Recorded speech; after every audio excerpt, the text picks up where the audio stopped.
mga kamadiskarte, magandang araw po sa inyong lahat. Welcome po sa aking YouTube channel, Apples Vlog Kamadiskarte. Ayan. So kung kayo po ay bago pa lang sa aking channel, please subscribe po ng aking channel, Apples Vlog Kamadiskarte. And huwag nyo rin pong kalimutang i-hit yung notification bell button para po kayo ay laging updated sa aking mga videos. Ayan. So for today's videos mga kamadiskarte, nandito po ako sa aming fish pond. Ayan. Kung makikita nyo po, yan po yung aming fish pond. Ayan mga kamadiskarte, yung aming fish pond. Ayan. So nagpo-problema po kami mga kamadiskarte kasi nga po yung tubig, ayan, ang pangit-pangit na po ng kulay ng tubig kasi po low tide. So hindi makakapasok or hindi kami makakapagpalit ng tubig mga kamadiskarte. Pang 8 araw na ata ngayon. Ayan, so kinakabahan kami mga kamadiskarte, baka kasi ma-damage yung aming mga isda. Kapag hindi po kasi kami nakapagpalit ng tubig ay less oxygen po yung aming tubig. Yan po yung dahilan bakit po mamamatay yung mga isda, ganyan. 150 po kasi mga kamadiskarte ay hindi nakakapasok dito sa aming palaisdaan kasi nga bantod yung area namin o mas mataas yung area namin compare dun sa labas. Kaya pag 150 hindi siya nakakapasok. So 160 Monday. Sa Monday pa kami makakapagpalit ng tubig dito kasi sa Monday 160 yung tubig. Ayan. So kung makikita nyo mga kamadiskarte, ang pangit-pangit na talaga ng kulay ng tubig. Ayan. Kaya yung ginagawa namin, kinokontrol namin muna yung pagpapakain sa kanila. Kinokontrol muna yun ni partner mga kamadiskarte. Kasi nga baka mas lalong makontaminate yung tubig.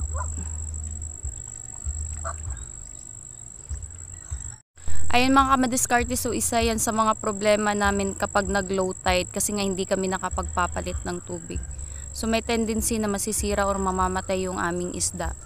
So hopefully mga kamadiskarte, wag naman sana kasi nga hindi pa harvest time.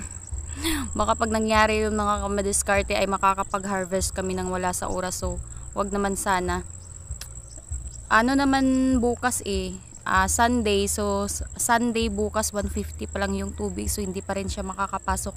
So mag-aantay pa kami nito hanggang sa Monday, tsaka pa kami makakapagpalit ng tubig. Ay mga kamadiskarte, kawawa yung aming mga isda. Yan, less oxygen na talaga yung tubig namin, tsaka yung ang pangit-pangit na nung kulay ng tubig, nagye-yellowish na mga kamadiskarte.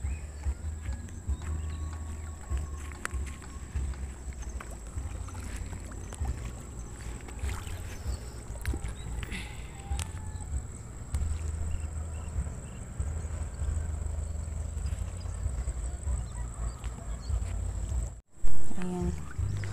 Kapag umaga mga kamadiskarte, ganyan yung mga isda namin Kasi parang alam na nila na pakakainin na sila 3 times a day kami nagpapakain ng mga isda namin mga kamadiskarte.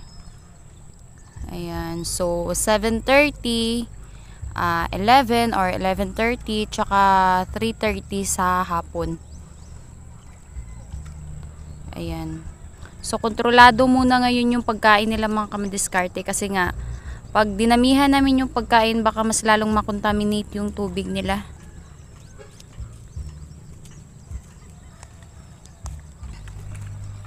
Yung dito naman sa kabila mga kamadiskarte, medyo okay yung tubig niya compare dito. Ayan, kita nyo, yellowish yung dito sa kabila. Tapos yung dito naman medyo yung tubig niya, hindi gaanong yellowish kasi 140, 150 nakakapasok na kasi yung tubig dito. Mas bantod kasi yung dito sa kabila mga kamadiskarte. Pag 140, 150 yung tubig dito, nakakapagpalit kami dito sa side na to. Pero dito sa kabila pag 150, 140 hindi talaga nakakapasok. Ayan, kita nyo naman yung diferensya mga kamadiskarte Mas malalim yung dito kaysa dito. Yung dito mas manabaw. Ayan, kaya yung 140, 150 na tubig hindi talaga nakakapasok. 160 lang talaga yung nakakapasok dito. Tapos konti lang din, hindi gaanong marami yung tubig na nakakapasok kasi nga 160. Parang tsakto-tsakto lang talaga na may bagong tubig na makakapasok dito. 170, 180, ayan. Ayan yung maganda mga kamadiskarte, 180, 190, ganyan. Ayan. Yung harvest time kasi namin ito mga kamadiskarte, estimate namin magte 3 months ito. Sa November pa, kapag nasira sila or naano sila, mamamatay sila mga kamadiskarte dahil nga hindi kami nakapagpalit ng tubig, walang gaanong oxygen, ganyan. Tapos makukontaminate pa yung tubig. Ayan, problema talaga mga kamadiskarte. Baka makapagpa-harvest kami ng wala sa oras. Wag naman sana mga kamadiskarte kasi ang dami ko pang utang na babayaran nito. Baka pag hindi ako nakapagbayad, hindi na ako makakautang ulit. Ayan mga kamadiskarte, so nakailang ama namin din ako na pagdadasal.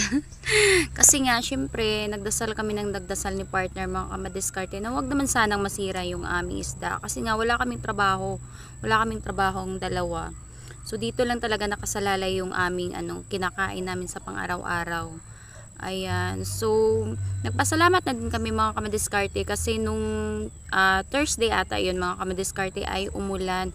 Ayan. So at least medyo nahaluan ng tubig tabang yung aming yung tubig ng aming fish pond. Kasi nga pag hindi nakapagpalit mga kamadiskarte tapos grabe pa yung init ay tumataas yung acidity ng ng tubig dito sa fish pond. Tapos hindi pa kami nakapagpalit, ayan, less oxygen na siya mga kamadiskarte plus yung acidity ng fish pond, so may tendency talaga na masisira or mamamatay yung aming isda. Ayan, so nagpasalamat kami na umulan nung Thursday mga kamadiskarte, at least kahit papano napalitan or nahaluan ng tubig tabang yung aming fish pond. So mas mabuti na lang yun kaysa wala. Pero mga kamadiskarte, yung tubig na tabang na humalo dito, syempre yung tubig lang na ulan, wala yung baha mga kamadiskarte na galing sa mga bundok. Kasi yung mga ganyan na mga kamadiskarte, pag binaha kasi mga kamadiskarte ay hindi na rin yung mabuti sa palaisdaan. Nakakasira na yan sa palaisdaan mga kamadiskarte. Kasi nga yung tubig na galing sa mga bundok mga kamadiskarte ay maraming mga chemicals yan.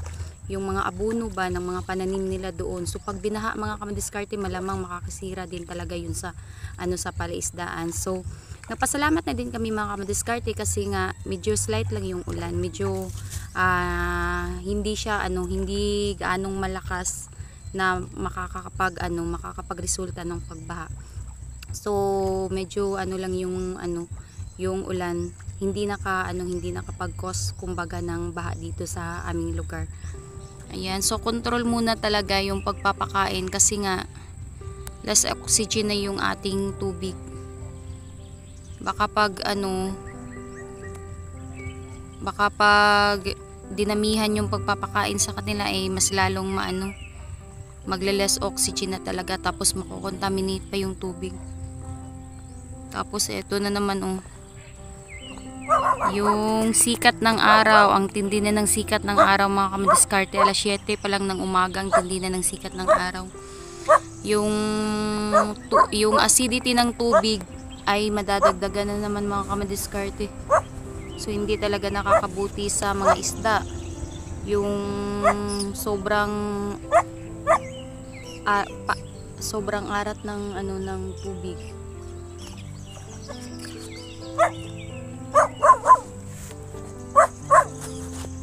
Mia. So nagpapakain na pala si partner ng aming isda mga kamadiskarte. Ayan, so paunti-unti lang yung munang pinapakain niya. Kinokontrol niya lang muna yung pagpapakain mga kamadiskarte. Tapos babawi na lang kami sa sa Monday. Pag nakapagpalit kami ng tubig mga kamadiskarte ay doon namin papakainin na naman ng madami. Ayan, kawawa yung isda namin mga kamadiskarte talaga.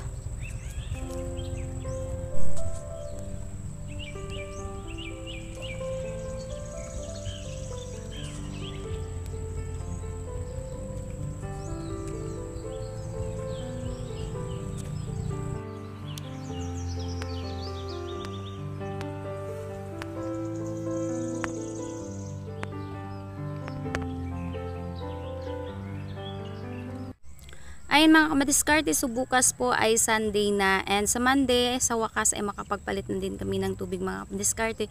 So abangan nyo po yung update ko na video na gagawin ko sa Monday mga kamadiskarte pag nakapagpalit na po kami ng tubig dito sa aming fish pond. Ayan. So for today's video mga kamadiskarte ay yan lang po muna yung ma-update ko sa inyo, and i-update ko na lang po kayo ulit sa Monday kung ano yung ganap dito sa aming fish pond mga kamadiskarte. So ayan, sobrang thank you po talaga mga kamadiskarte sa inyong pagsuporta and patuloy pa na pagsuporta sa aking YouTube channel mga kamadiskarte. Sana po ay hindi kayo magsawa, and sana din po ay nag-enjoy kayo sa panunood ng aking mga video.